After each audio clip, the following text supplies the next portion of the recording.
Welcome back to the Bitcoin History series for financial advisors. This is video number 7. We're making progress.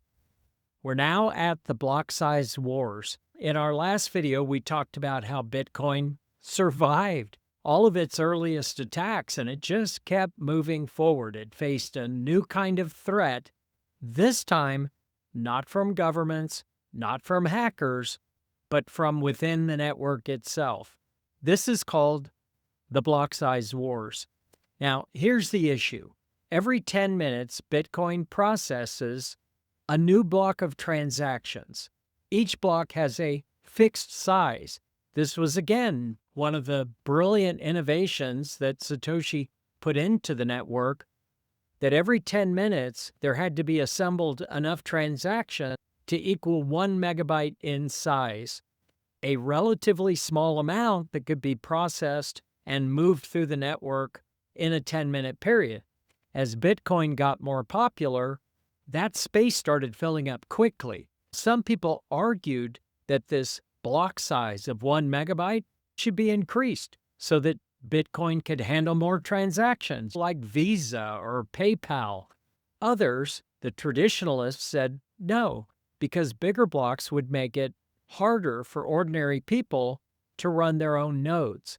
Now, I'll pause just a minute and say, what is a node? A full node is the accountant that polices the network to make sure that there's no illegal transactions, and it rejects any transaction that is illegal, like the one that Satoshi caught so quickly. The full nodes can be run by anyone. It's just a little physical device, but if you start increasing the size of these blocks, then the cost of running these nodes starts to become expensive. If only the big players can run these nodes, Bitcoin's decentralization and the fact that these nodes are scattered all over the world by individuals like you and me running them, it's a security risk. The battle broke out inside the Bitcoin community. It wasn't just a technical debate, it was ideological. Do you prioritize speed of the network and volume in these blocks? Or do you prioritize decentralization and the security of the money? In the end, those who wanted bigger blocks split off, creating new cryptocurrencies like Bitcoin Cash. But the original Bitcoin chain held firm, keeping its 1 megabyte limit. That's how these challenges occur. Somebody comes in with a bright idea that the majority of Bitcoin owners say that's not in our best interest. If you're a Bitcoin holder, you just hold the line, don't do anything. But those who think there needs to be a change, they can install new software. That creates a fork in the network. Now they've created their own coin. That's what this block size war was all about. These big shots created their new coin. Bitcoin remained as it always was, and by keeping it at 1 megabyte in limit, the history is proven now.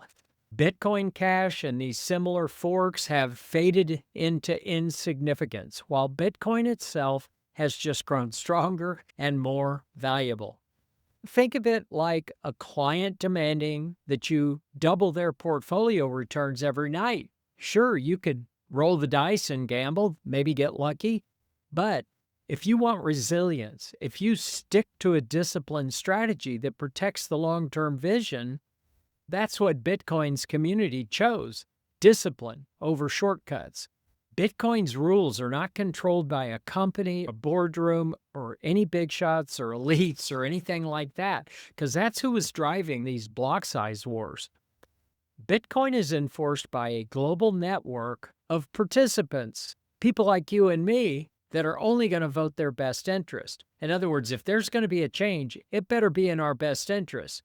If you want change to the rules, you can have it, but unless the majority of us go along with you, you're only starting your own fork. You're creating your own coin. Bitcoin itself just keeps marching on, true to its original design. That resilience is one of the reasons Bitcoin continues to dominate, while countless other cryptocurrencies come and go, and it reassures anyone who's paying attention. This 21 million maximum capacity of the total quantity that will ever exist of Bitcoin is at the heart of Bitcoin's scarcity, and it's not changing. Here's my call to action. If you want to dive deeper, read the full article that's associated with this video series. My main purpose in these videos is to persuade you to commit the 100 hours required of studying Bitcoin within the next year. Break it down into weekends and evenings, or even short bursts during downtimes that you have. The point is consistency.